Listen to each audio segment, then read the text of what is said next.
The morning sun cast long shadows across the polished floors of Global Tech Solutions headquarters as Richard Chen made his way through the familiar corridors.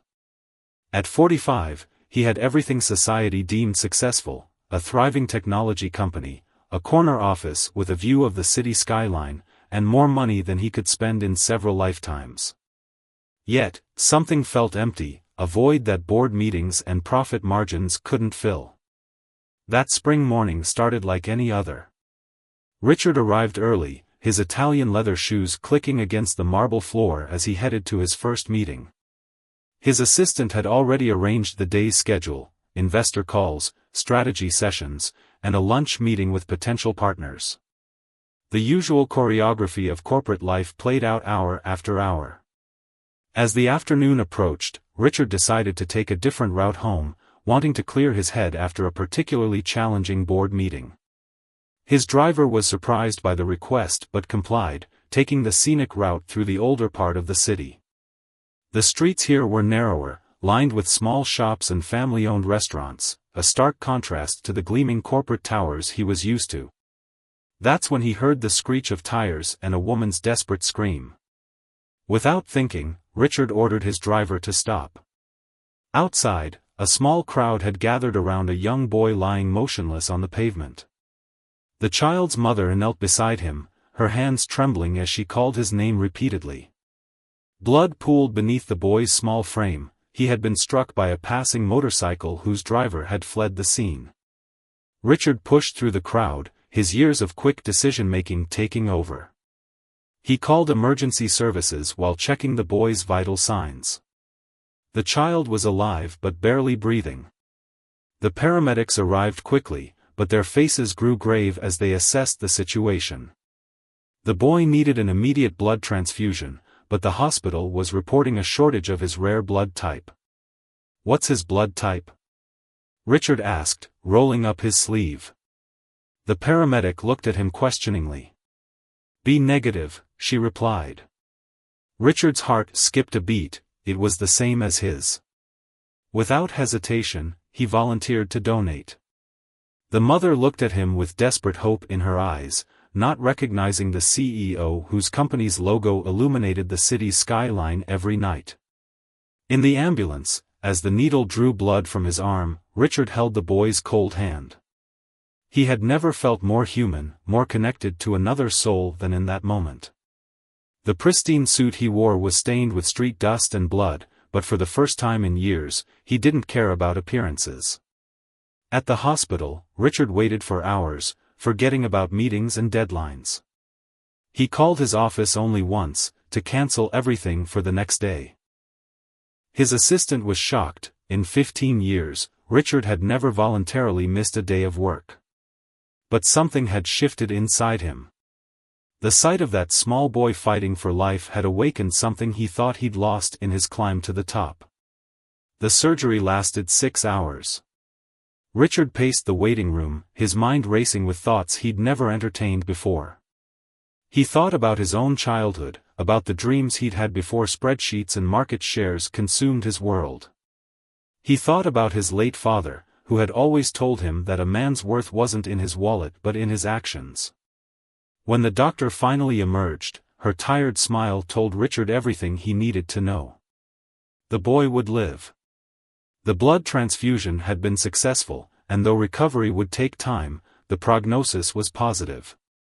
The mother, who Richard learned was a single parent working 2 jobs to make ends meet, broke down in tears of relief. As he watched the mother embrace her child through the ICU window, Richard felt a profound change stirring within him. The boy's small chest rose and fell steadily, each breath a miracle made possible by a simple act of human kindness. In that moment, Richard realized that all his achievements, all the deals he'd closed and millions he'd made, paled in comparison to the simple act of saving one life. That night, as he sat alone in his penthouse apartment, Richard looked out at the city lights with new eyes.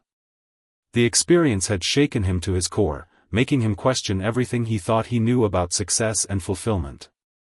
His phone buzzed constantly with messages from concerned board members and business partners, but for once, he let them go unanswered. Instead, he opened his laptop and began researching blood donation programs and children's healthcare initiatives. The numbers that now captured his attention weren't stock prices or profit margins, but statistics about medical supply shortages and healthcare accessibility. As dawn broke over the city, Richard had made a decision that would change not only his life but the lives of countless others. Little did he know, this was just the beginning of a journey that would transform him from a corporate success story into something far more meaningful. The blood that flowed through his veins had saved one life, but the ripple effects of that single act would soon touch many more. The following weeks brought changes that surprised everyone at Global Tech Solutions. Richard arrived at work wearing more casual attire, his usual designer suits replaced by comfortable business wear. His employees noticed something different in his eyes, a warmth that hadn't been there before. The man who once walked through the office like a storm now stopped to chat with junior staff members, learning their names and asking about their families. The boy he saved, they learned, was named Tommy.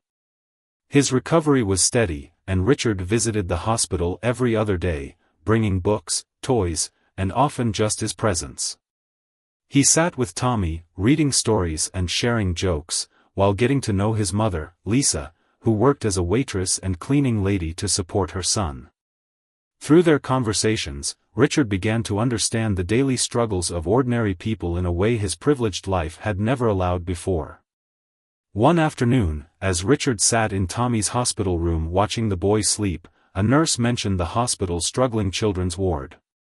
Many families couldn't afford proper treatment, and the blood bank was chronically understocked. Richard listened intently, his business mind already turning these problems over, looking for solutions. That evening, he called an emergency board meeting.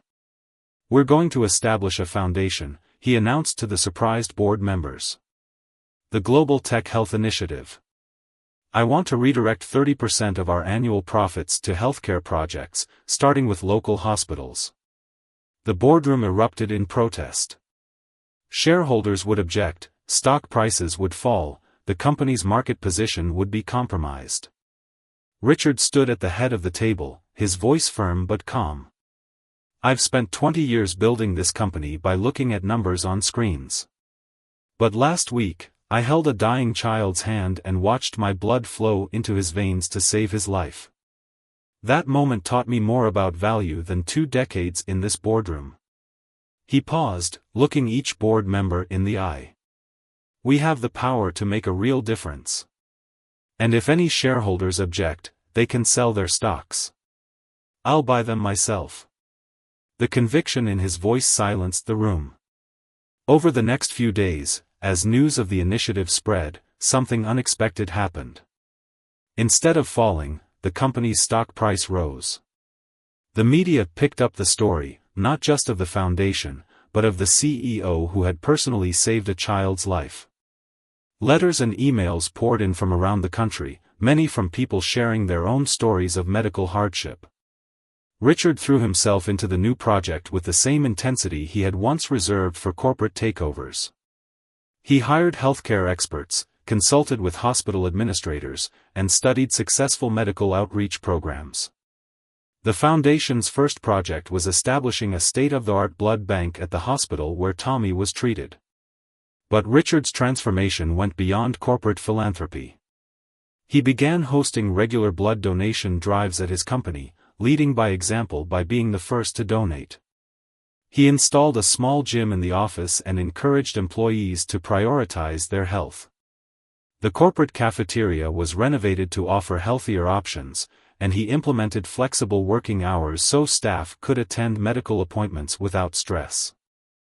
Tommy's recovery progressed well, and Richard ensured he received the best care possible. But he was careful not to flaunt his wealth or make Lisa feel indebted. Instead, he listened to her stories about struggling to navigate the healthcare system, about choosing between buying medicines and paying rent. These conversations shaped the foundation's priorities, focusing on practical solutions for working families. 1 month after the accident, Richard organized a company picnic, something that had never happened in global tech's history. He invited Tommy and Lisa as special guests, and watching his employees interact with them, sharing food and stories, he felt a sense of community he'd never experienced in the corporate world. During the picnic, Tommy played with employees' children while Lisa chatted with staff members. Richard observed from a distance, nursing a cup of lemonade instead of his usual expensive coffee. A young programmer approached him, hesitant at first, then gaining confidence. "Sir," she said, "my sister needs a kidney transplant. Before your foundation, I was afraid to even mention it at work. But now, our team has organized a fundraiser to help with her medical bills." Her eyes welled with tears. "You've changed the culture here. We're not just employees anymore, we're people who care about each other." That evening, after the picnic, Richard sat in his office looking at family photos he'd never displayed before. There was one of his father, a small business owner who had always put his employees first. Another showed his mother, a nurse who had worked night shifts to put him through college. He realized he had spent years trying to escape his humble beginnings, only to find that returning to those values had given his life new meaning. As the sun set over the city, Richard drafted a company-wide email. It wasn't about quarterly targets or market expansion. Instead, he shared his personal journey of the past month, speaking honestly about how close he had come to losing touch with his humanity in pursuit of success. He ended with an invitation for employees to share their own stories and suggestions for how the company could better serve its community. The responses began flooding in immediately. Stories of personal struggles, ideas for community outreach, offers to volunteer. Richard read each one, staying in his office until midnight. As he finally prepared to leave, he paused at his office window. The city lights twinkled below, but now instead of seeing property values and business opportunities, he saw millions of lives interconnected by invisible threads of compassion and shared humanity. His phone buzzed, a text from Lisa with a photo of Tommy sleeping peacefully, clutching a teddy bear from the picnic. Richard smiled, knowing that tomorrow would bring new challenges in balancing business with benevolence. But for the first time in his career, he was looking forward to facing those challenges, not for the sake of profits, but for the chance to make a real difference in people's lives. 3 months after the life-changing blood donation, Richard's transformation began inspiring changes far beyond his own company. Other CEOs in the city, initially skeptical of his new approach, started taking notice of global tech's surprising success. The company's employee satisfaction ratings had skyrocketed, productivity had increased, and their public image had never been stronger. One rainy morning, Richard received an unexpected visit from the CEO of their biggest competitor, James Wu. As they sat in Richard's newly redesigned office, which now featured comfortable chairs and family photos instead of imposing artwork, James leaned forward with curiosity in his eyes. "I have to admit, I thought you'd lost your mind," James confessed, stirring his coffee. "When I heard you were diverting profits to healthcare initiatives, I expected your company to tank.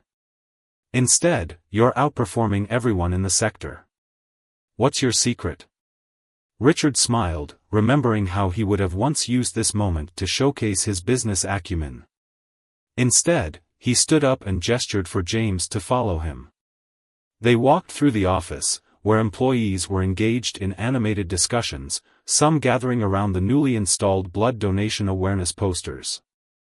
"There is no secret," Richard explained as they walked. "I just stopped seeing profit as the only measure of success." They passed the company's new daycare center, where Tommy, now fully recovered, was attending a storytelling session with employees' children. The boy waved enthusiastically at Richard, who waved back with genuine warmth. The tour continued to the company's newly established health center, where employees could receive basic medical checkups and consultations during work hours. A small but well-equipped gym next door was filled with staff members taking advantage of their flexible schedules to stay healthy. "When people feel cared for, they care more about their work," Richard explained. "But more importantly, they care about each other. We're building something bigger than a profitable company, we're building a community." As they returned to his office, James remained silent, processing what he'd seen. Finally, he spoke, "I want to collaborate. My company has been developing healthcare technology that could benefit your foundation's work. Maybe it's time we stopped competing and started cooperating for a greater cause." This unexpected alliance marked the beginning of a larger movement. Within 6 months, several major companies in the city had joined what became known as the Corporate Health Alliance. They pooled resources to support hospitals, fund medical research, and make healthcare more accessible to working families. The media attention brought unexpected challenges. Some accused Richard of using philanthropy as a publicity stunt. Others tried to dig up dirt from his past, hoping to expose the former ruthless CEO. But those who worked closely with him knew the truth: this wasn't a carefully crafted PR campaign but a genuine transformation.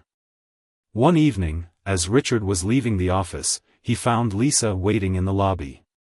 Tommy had insisted on giving him something. She handed him a slightly crumpled envelope containing a hand-drawn card. Inside, Tommy had written in wobbly letters, "Thank you for your blood and for making Mom smile again." Richard felt his throat tighten as he read the note. Lisa explained that she had recently been promoted to manager at the restaurant where she worked, partly because her new flexible schedule allowed her to take additional training courses.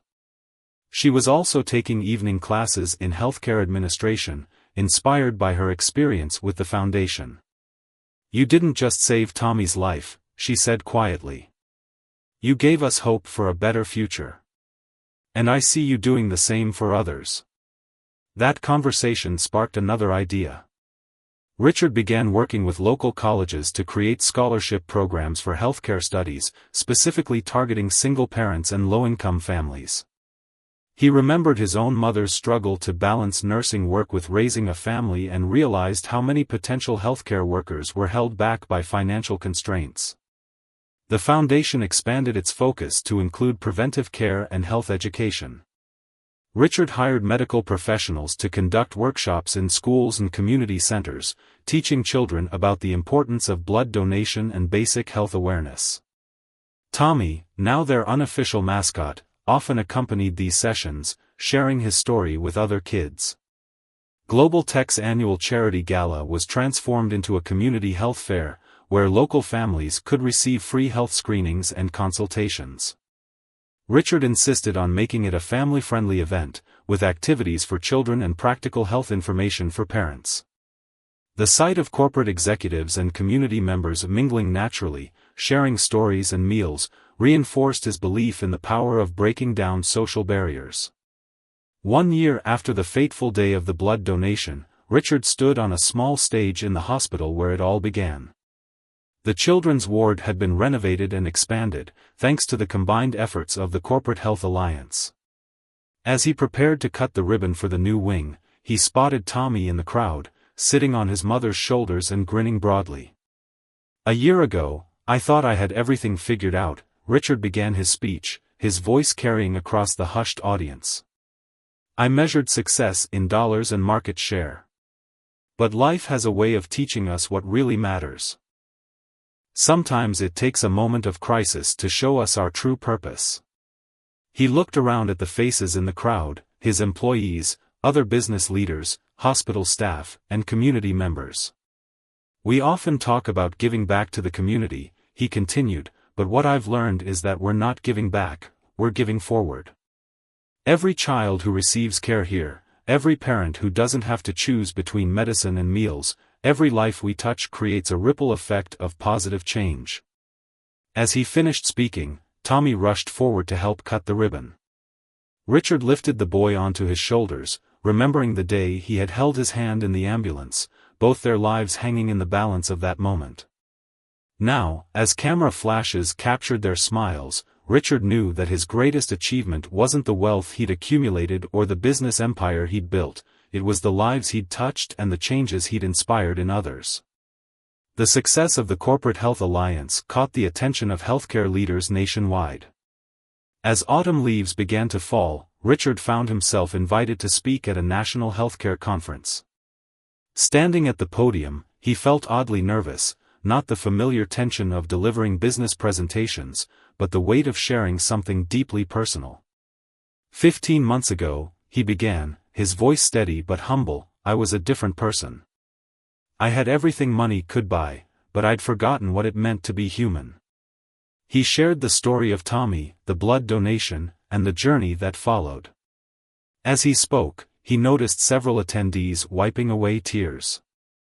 After the speech, a group of rural hospital administrators approached him. They described their struggles with limited resources and declining blood donations in small communities. Richard listened intently, remembering how his mother had worked in a small-town hospital. By the end of the conversation, he was already formulating plans to expand the alliance's reach beyond urban centers. Back at Global Tech, Richard assembled a new team focused on developing mobile health technology. Their goal was to create apps that would connect potential blood donors with local hospitals and track blood supply needs in real time. He insisted that the technology be made available free of charge to any healthcare facility that needed it.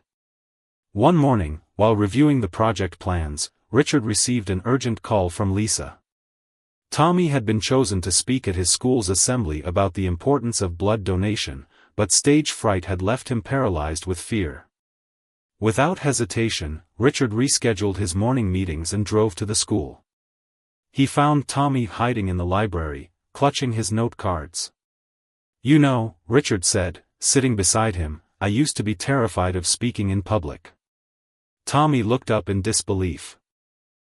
Richard smiled and pulled out his phone, showing him an old photo of himself as a young businessman, visibly nervous before his first major presentation. But do you know what helped me? Richard continued. I stopped thinking about myself and started thinking about the people I was trying to help. When you speak today, don't focus on the crowd. Think about the next child who might need blood, just like you did. Your story could inspire someone to become a donor. Tommy nodded slowly, his confidence building. That afternoon, he delivered a speech that moved the entire school to tears. He spoke about waking up in the hospital and learning that a stranger's blood had saved his life. When he finished, the school nurse reported that dozens of parents had signed up for the next blood drive.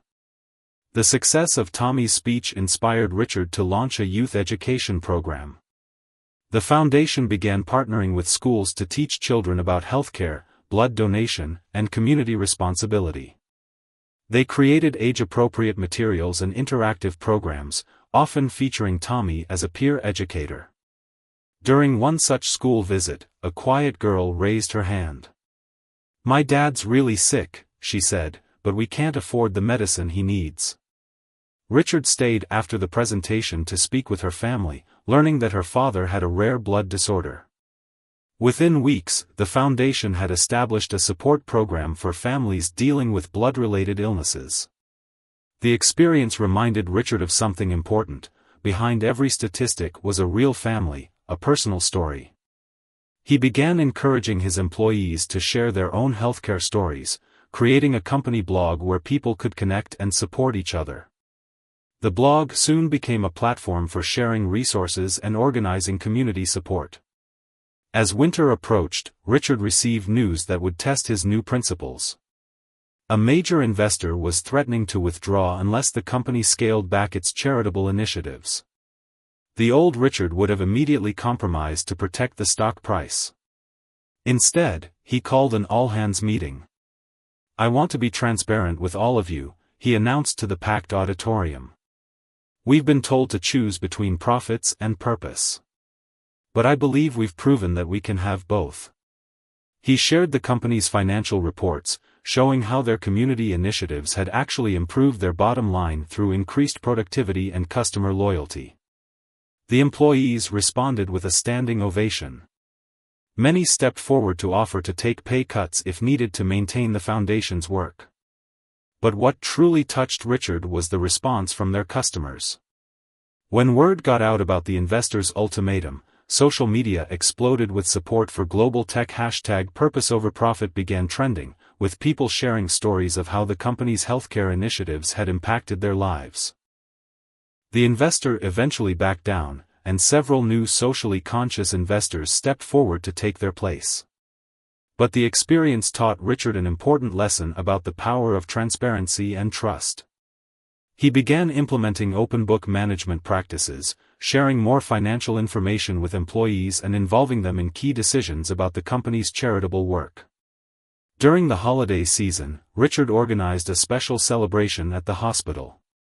The children's ward was transformed into a winter wonderland, with Tommy playing the role of Santa's helper. As Richard watched the young boy distribute gifts to other patients, he remembered their first meeting on that fateful spring day. A young nurse approached him during the celebration. "You know," she said, "since your foundation started its work, we haven't had a single crisis due to blood shortage. Every child who's needed a transfusion has received one in time." She gestured toward a wall covered with photographs of smiling children. "These are all lives touched by your initiative." That evening, as snow fell softly outside his office window, Richard wrote in his personal journal. He reflected on how a single moment of crisis had led to a complete reevaluation of what success meant. The company's profits were higher than ever, but that no longer seemed important. What mattered were the stories: the father who lived to walk his daughter down the aisle because a donor was found in time, the child who beat leukemia thanks to regular transfusions, the community that had come together to support each other. As he wrote, Richard realized that his transformation wasn't just about changing his company's policies or starting a foundation. It was about rediscovering the fundamental connection that exists between all people, the literal lifeblood that flows through everyone's veins, regardless of their status or wealth. In saving Tommy's life with his blood, he had found his own life's true purpose. As the second year of the Corporate Health Alliance unfolded, Richard's vision began taking root in unexpected ways. One morning, he received an email that made him pause. It was from a small-town doctor in a rural community thousands of miles away, describing how they had implemented Global Tech's blood donation app and healthcare initiatives in their local hospital. The doctor had attached photos of their first community blood drive, organized entirely through the app. Families had gathered in the town square, sharing stories and supporting each other while waiting to donate. They had named their program, Tommy's Angels, after hearing about the boy who had inspired it all. Richard printed one of the photos and pinned it to his office wall, next to Tommy's drawings and other mementos of his journey. The image showed people from all walks of life coming together for a common cause, exactly what he had hoped to achieve when he first started this transformation. That afternoon, during a routine check of the foundation's progress, Richard's team shared some remarkable statistics. Blood donation rates had increased by 300% in communities where they had implemented their programs. More importantly, emergency blood shortages had become rare events rather than regular crises. But numbers couldn't capture the human impact of their work. Richard decided to organize a gathering of families who had been helped by the foundation. The event was held in a local park on a warm spring day, deliberately chosen to be informal and welcoming rather than a stuffy corporate function. Tommy, now 8 years old, had become quite the public speaker. He moved confidently among the gathered families, sharing his story and listening to theirs. Richard watched as the boy consoled a younger child who was nervous about an upcoming surgery, sharing his own experience with the natural empathy that only someone who had been through similar challenges could offer. Lisa, who had completed her healthcare administration course, now worked part-time at the foundation while managing her restaurant job. She had become an invaluable bridge between the corporate world and the communities they served, helping to identify real needs and ensure their programs made a practical difference in people's lives. During the gathering, a weathered-looking man approached Richard. He introduced himself as a long-distance truck driver who had received emergency treatment at one of their partner hospitals. "I never thought much about blood donation before," he said, rolling up his sleeve to show a bandage from his most recent donation. "But after receiving help when I needed it, I make sure to donate every chance I get. My whole route is planned around donation centers now." These stories of ripple effects became more common as the foundation's work spread. Richard learned of companies in other countries adopting similar models, of communities organizing their own health initiatives inspired by their example, of lives being saved by people who had been motivated to become regular donors. One particularly moving story came from a high school student who had started a blood donation awareness club after hearing Tommy speak at her school. The club had grown into a nationwide network of young activists promoting healthcare accessibility and community support. Richard's own relationship with Tommy had deepened over time.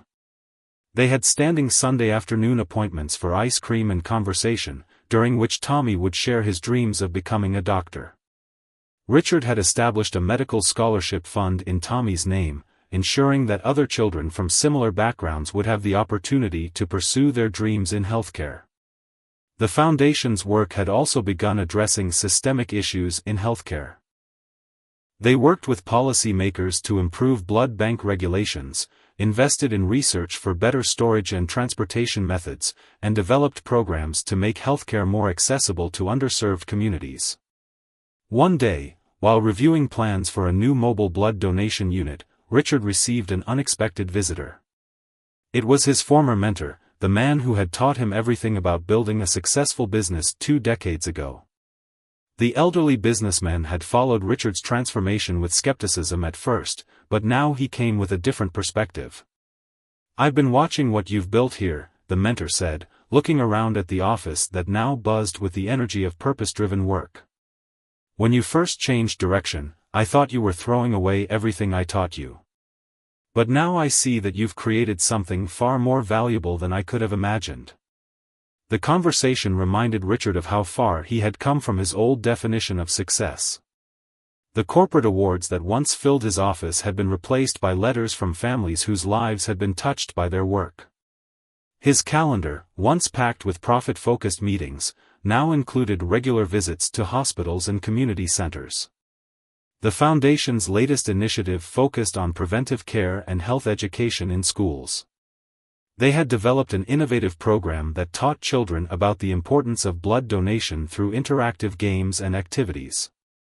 Tommy often participated in these sessions, his natural charm and personal story making a lasting impression on young minds. During one such school visit, a teacher shared a story that brought tears to Richard's eyes. A student from their school had been in a serious accident, and thanks to the Foundation's blood bank network, received the rare blood type they needed within minutes. The student's parent had been one of the skeptics who had initially opposed the blood donation education program in schools. That evening, as Richard sat in his home office preparing for the next day's meetings, he found himself reflecting on the strange path his life had taken. The blood that had flowed from his veins to save Tommy's life had started more than just a foundation or a corporate movement. It had started a chain reaction of compassion that continued to grow in ways he could never have predicted. He opened his laptop to find an email from a young entrepreneur asking for advice. The message read, "I've built a successful tech company, but after hearing your story, I realize there must be more to life than just making money. How do I begin making a real difference?" Richard smiled, remembering asking himself the same question 2 years ago. He began typing his response, sharing not just the practical steps of creating a foundation or implementing healthcare initiatives, but the deeper lessons he had learned about the true meaning of success and the power of human connection. As he wrote, he could hear Tommy's laughter from an old video playing on his phone, footage from the last community health fair where the boy had helped demonstrate proper hand-washing techniques to a group of kindergartners. The sound reminded him that sometimes the greatest transformations begin with the smallest acts of kindness, and that true wealth isn't measured in dollars but in the lives we touch and the changes we inspire in others. 3 years after the fateful blood donation, Richard found himself facing an unexpected challenge. The success of the Corporate Health Alliance had drawn attention from international health organizations, and he was invited to speak at a global healthcare summit in Geneva. The prospect of taking their mission global was both exciting and daunting. The night before his departure, he had his regular ice cream meeting with Tommy, now a confident 9-year-old with dreams bigger than ever. "Will you tell them about me?" Tommy asked, chocolate ice cream dripping down his chin. Richard smiled, remembering the frightened child in the hospital bed. "Your story is what started it all," he replied, handing Tommy a napkin. During the summit, Richard listened to healthcare leaders from around the world describe challenges he'd never considered. In some regions, cultural barriers prevented blood donation. In others, lack of infrastructure made it difficult to store and transport blood safely. Each story added new dimensions to his understanding of global healthcare needs. When it was his turn to speak, Richard departed from his prepared remarks. Instead, he pulled out his phone and showed the audience a recent photo of Tommy teaching younger children about blood donation at a community health fair.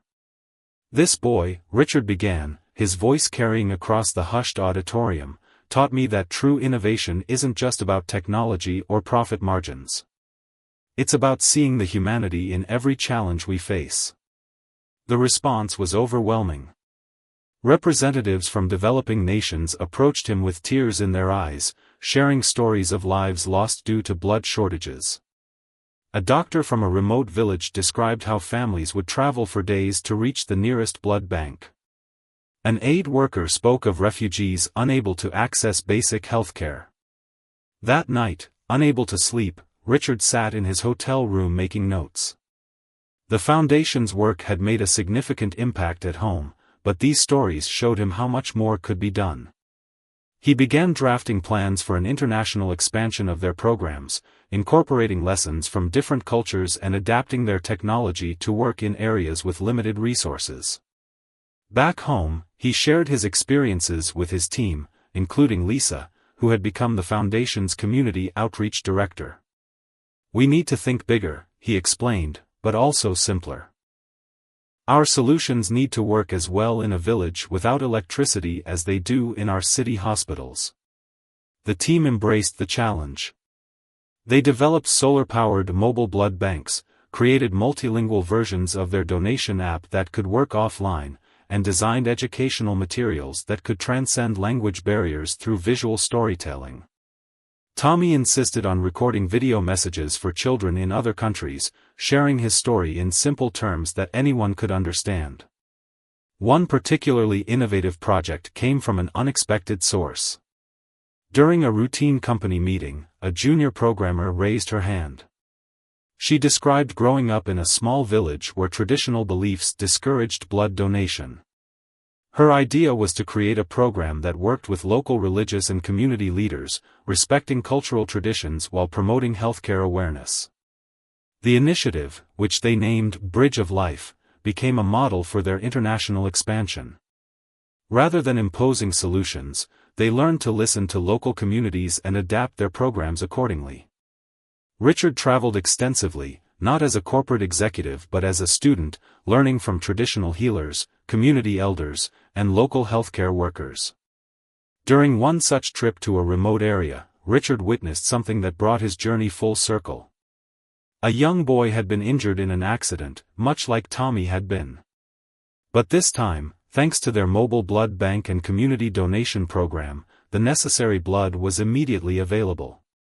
The boy's mother, through a translator, told Richard, "Your son's story saved my son's life." Richard had to explain that Tommy wasn't actually his son, but the woman's words struck a deep chord. In many ways, Tommy had become family. Their Sunday ice cream meetings had become sacred time, during which they talked about everything from Tommy's school projects to Richard's global adventures. The boy's perspective often helped Richard see complex problems through fresh eyes. The foundation's work began attracting attention from unexpected quarters. Tech giants offered to help scale their solutions globally. Pharmaceutical companies wanted to partner on research initiatives. But Richard remained cautious about maintaining the human touch that made their program special. One afternoon, while reviewing partnership proposals in his office, Richard received an urgent message. Tommy's class was doing presentations about personal heroes, and the boy had asked if Richard could attend. Without hesitation, Richard rescheduled his meetings and headed to the school. He slipped quietly into the back of the classroom just as Tommy began speaking. The boy stood confidently at the front, wearing a business suit that was slightly too big for him. He had insisted on dressing like Richard for the presentation. What followed brought tears to Richard's eyes. Tommy described not just the day Richard had saved his life, but everything that had happened since. He talked about the Foundation's work, the lives they'd saved, and the communities they'd helped. But what touched Richard most was when Tommy said, "My hero showed me that being successful isn't about having a lot of money.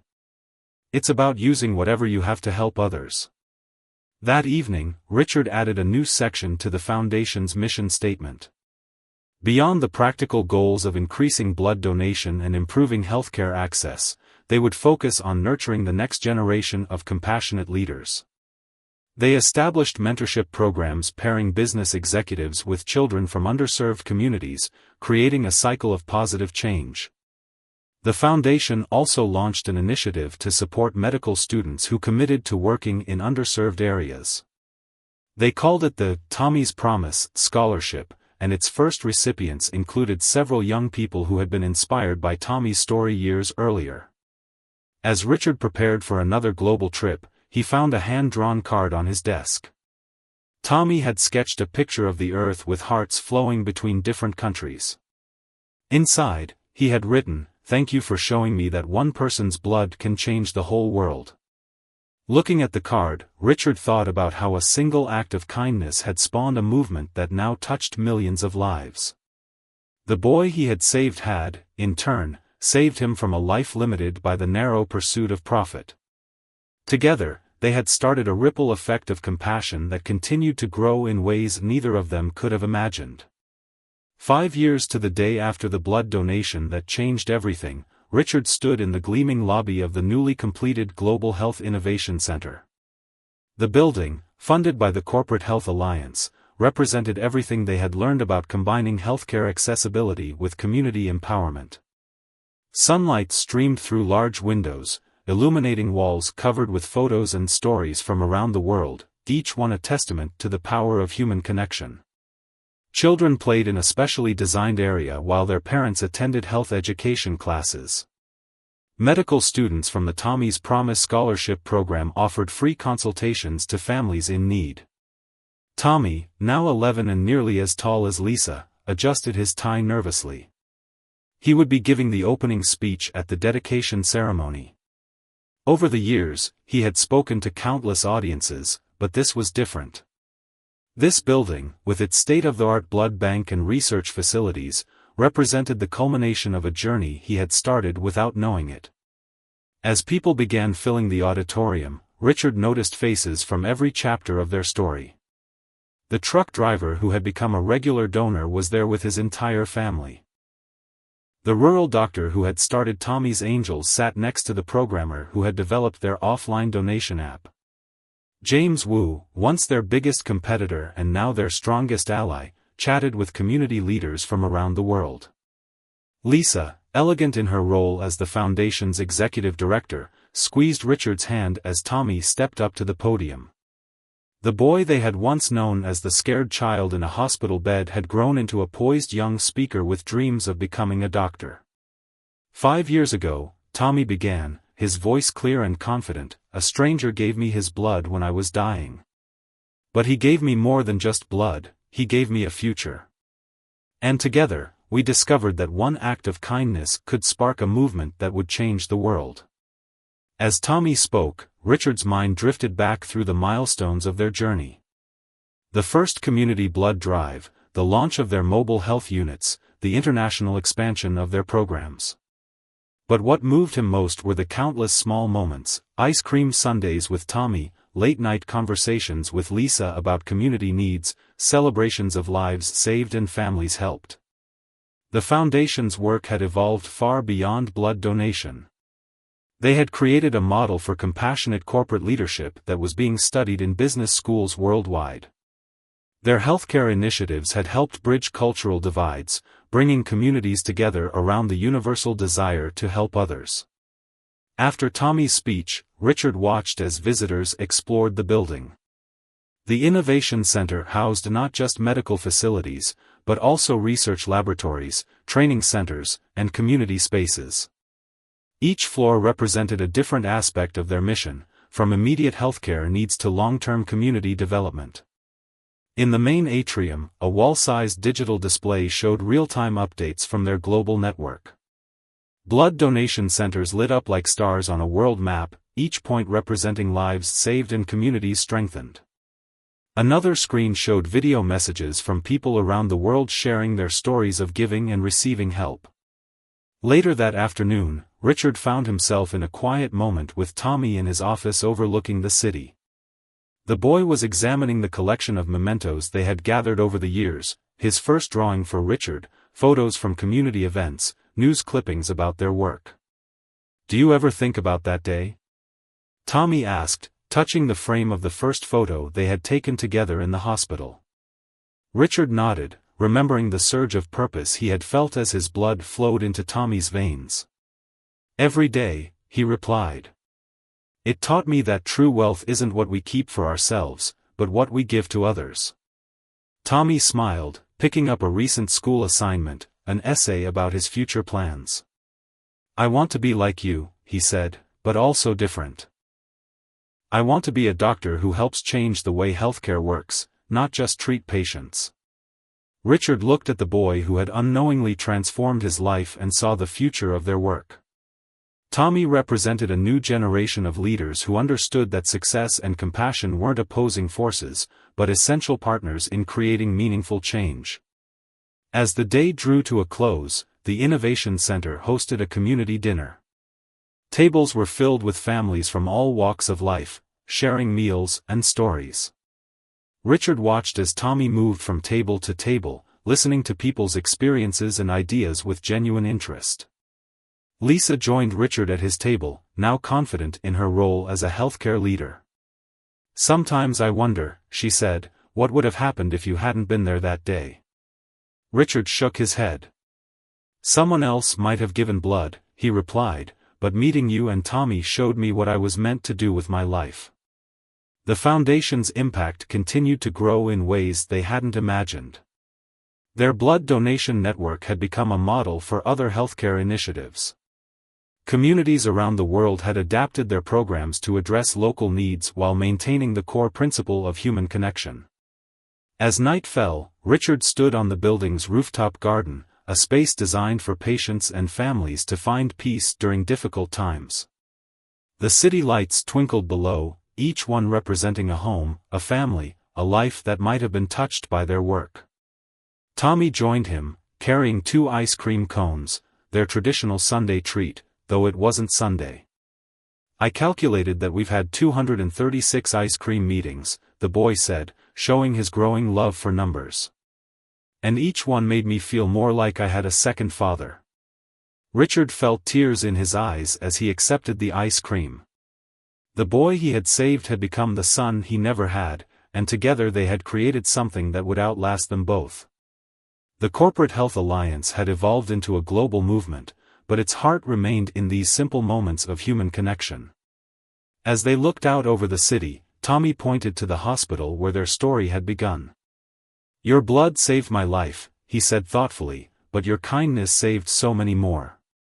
Richard put his arm around the boy's shoulders, thinking about how a single moment of crisis had led to a lifetime of purpose.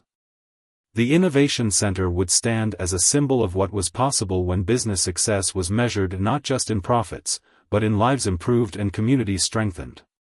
But the real legacy wasn't in the building or the programs, it was in the countless stories of lives touched, the ripple effects of compassion that would continue long after they were gone. As they finished their ice cream, Richard thought about how his definition of success had changed. Once, he had measured it in dollars and market share. Now, he measured it in smiles restored, lives saved, and hope renewed. The blood that had flowed between them had created not just a bond between two people, but a movement that showed the world that true wealth lies in what we give, not what we keep.